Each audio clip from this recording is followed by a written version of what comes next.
Sana nanonood ka rito, hindi ka po aral. Majesty, driving school. Palagi kang safe sa kada biyahe. Mga dami na magturo ng disiplina. Maging responsable sa manibela. So ngayon,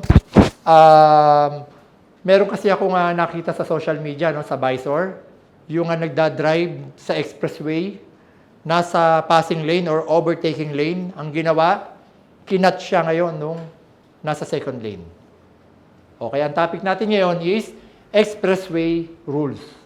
Ha? Hindi ho pwede na kayo, alam naman natin na wala pa kayong lisensya, di ba? Wala pa kayong student permit. So required na LTO, bago kayo magkaroon ng student permit, dapat tumaan kayo ng 15 hours seminar, na tulad na ginagawa natin dito ngayon. Okay? So expressway rules, ano ba mga rules dyan? Yan. So familiar, nakatawid na kayo or nakasakay na kayo sa bus or bumiyahe na kayo sa North Luzon Expressway, sample natin. Di ba? So, 4 ang lane dyan. Di ba? Meron tayong lane 1, lane 2, lane 3, lane 4. Okay? So, pakita ko sa inyo ngayon yung video para magka-idea lang kayo na huwag nyong gagawin ito pagka nandiyan kayo sa expressway. Itong video na to galing sa Visor. May nag-send kasi sa aking estudyante.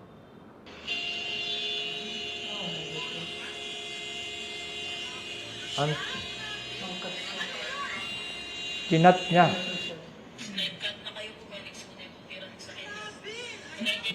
Nakita nyo?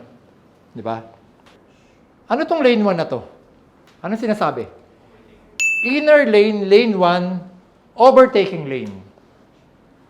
So, in-overtaken siya sa kaliwa, di ba? Sa kanan. Sa makatuwid, sa madaling salita, medyo nabastusan siya. Ang tawag dyan, kinat. No? Ngayon, halimbawa, sir, anong pangalan mo?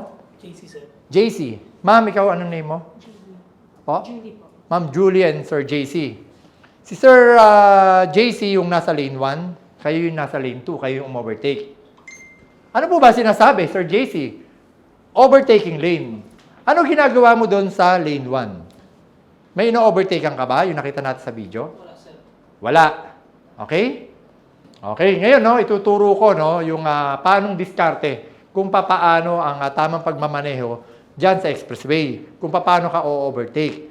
Ha? Unang-una, ang pinagmulan po niyan, ikaw, na nasa lane 1. So, pasensya na, pinost niya, magko-comment tayo bilang instructor at may-ari ng isang driving school. Magiging lesson sa inyo yan. Anong ginagawa niyo dyan? Ang tawag namin dyan mga matatagal na driver na biyahero, mga nangingitlog kayo. Nangingitlog kayo dyan sa expressway. Nasa passing lane or overtaking lane kayo, ano ba ibig sabihin ng overtaking lane? Di ba may ino-overtakean ka? Ang tanong, may ino-overtakean ka ba? Wala, sir. Wala. Mali ka ron. Di ba? So, dapat, nandito ka sa lane 2. Lane 2 or lane 3, sir. Light vehicles lang naman ang dala nyo eh. Ha? Dito lang kayo pupwesto sa lane 1 and lane 2. Sigurado naman akong light vehicles kasi mga baguhan lang kayo. Hindi kayo mabibigyan ng lisensya na pang-truck kapag kabaguhan lang kayo. Ha? May mga ilang taon po yan bago kayo mabigyan ng pang-truck na code na lisensya. Okay? So, pag-usapan lang natin ngayon, pang light vehicles lang, mapa motorcycle na 400cc pataas or mga 4 wheels. Dito kayo lalaro ngayon. Ha? Dito kayo magdadrive. Okay? Yung ginawa ni ma'am, sa totoo lang ito pang sariling analysis ko lang ito ha, kasi kailangan ko rin mag-comment dun eh. Nabanas siya sa'yo. Sa totoo lang, sa tingin mo, sa takbo mong 80, 100 kasi maximum dyan eh. Sa takbo mong 80, ilan yung naaabala mo? Sample lang naman, Sir JC, huwag kang mapipikaw na. Kasi nag-iinit din ang dugo ko dyan eh. Sa totoo lang eh. Pag nakakakita ako ng napakabagal, nasa passing lane or overtaking lane. So, ilan kayo dito ngayon? Ilan yung matututo? Ha? At dun sa mga nanonood sa atin sa vlog na to. Ha? Ang mahirap kasi, pagka pinanindigan nyo yung mali or yung mali na akala nyo tama, yan ang away, yan ang road rage eh, sa kalsada. Hindi, karapatan ko to eh. Excuse me ho yung karapatan nilalagay po yan sa lugar. Karapatan may sasakyan mo, hindi naman namin kinukuha yan eh. Pero meron pong batas, Republic Act 4136 na nag-uutos dyan sa expressway. No? Makikita mo dyan, minsan nasa Skyway ka. Under Memorandum Circular LTO, ganyan-ganyang number. No? So, ganun din dyan sa expressway. Pwede kang hulihin ng mga enforcer dyan. Ano ba ang gamit nilang panikit? May idea kayo ng mga enforcer sa expressway? Anong gamit nila? Pang Metro Manila Development Authority ba? Or pang LTO? Pang LTO po ang gamit niyan. Pag nahuli kayo, hindi kayo pupunta sa MMDA, doon kayo tutubos sa LTO. No? Kaya ang ipatutupad dyan is Republic Act 4136. No? At kahit naman sa mga city, sa mga barangay, ganun pa rin ang kadalasang majority yung ginagamit. Although meron mga city ordinance, iba yon. No? So ngayon, balik tayo. Sir, ano na ngayon ang dapat? Tinuro ko na. Mabagal ka or wala kang ino-overtakean, saan ka pupwesto? Lane 1 or lane 2? Sir, dapat sa lane ka lang. Yan. Okay, na-get nyo po? Sa lane 2 na lang. No? At si ma'am naman, Ma'am Julie, alam ko nag-init ka doon. Sample, ikaw yung nangkat, no? Kasi, sa totoo lang, nakakagigil ho talaga. Minsan nga ako kung hindi lang ako instructor or may-ari ng driving school, kasi madalas ako sa expressway, lalo na dyan sa south. Sa north, may mga kinukuha na akong pyesa dyan sa Pampanga, minsan. May kasama ako nagdadrive. Misis ko, kakwentuhan ko. Bagal, no? Siguro, wala, hindi aral eh. At sana makarating sa kanila yan. Na, pag tumatakbo ka dito na mabagal at wala kang ino-overtakean, sana nanonood ka rito, hindi ka po aral. Okay? Ngayon, kayo, aral na kayo. Pupwesto pa ba naman kayo dito na wala kayong ino-overtakean sa lane 1? Wag na ha. Minsan alam mo, parang nasa isip ko lang, normal naman to, tao lang naman tayo eh. Mabagal siya.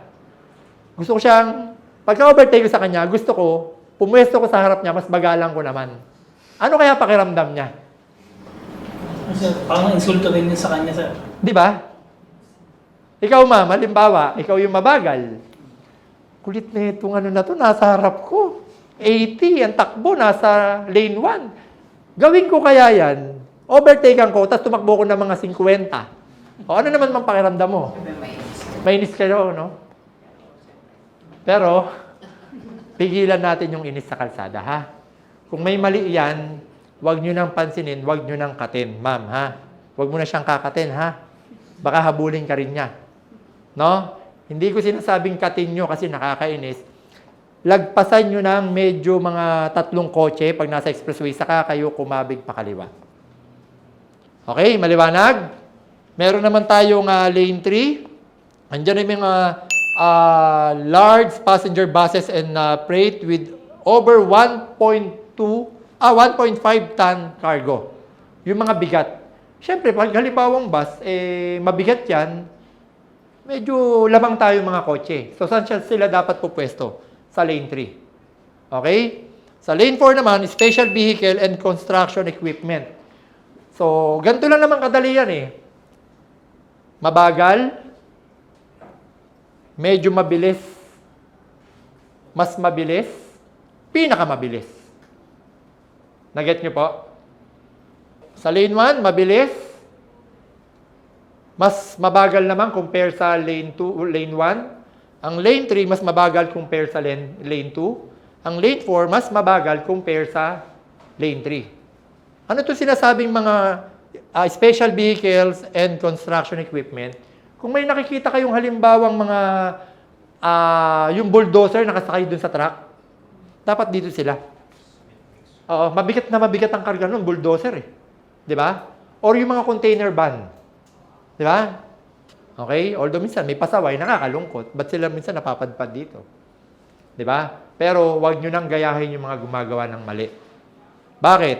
Kasi nga, hindi naman sila aral. Pero may ginagawa na rin naman ng LTO seminar pagka sila nahuhuli. Sine-seminar sila. Okay? So, natuto po kayo pagdating sa expressway rules. Okay, sige po. Maraming po salamat ha. May mga tanong ba kayo? Sinusuot no? Baka may tanong kayo. Wala naman, di ba? Napakadali lang magmaneho.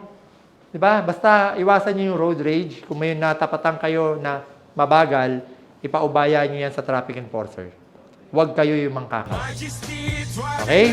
Dito ay tiyak ka na Maraming salamat. matututo. Majesty Driving School. Palagi kang safe sa kada biyahe. Ang dami na magturo ng disiplina. Maging responsable sa manibela.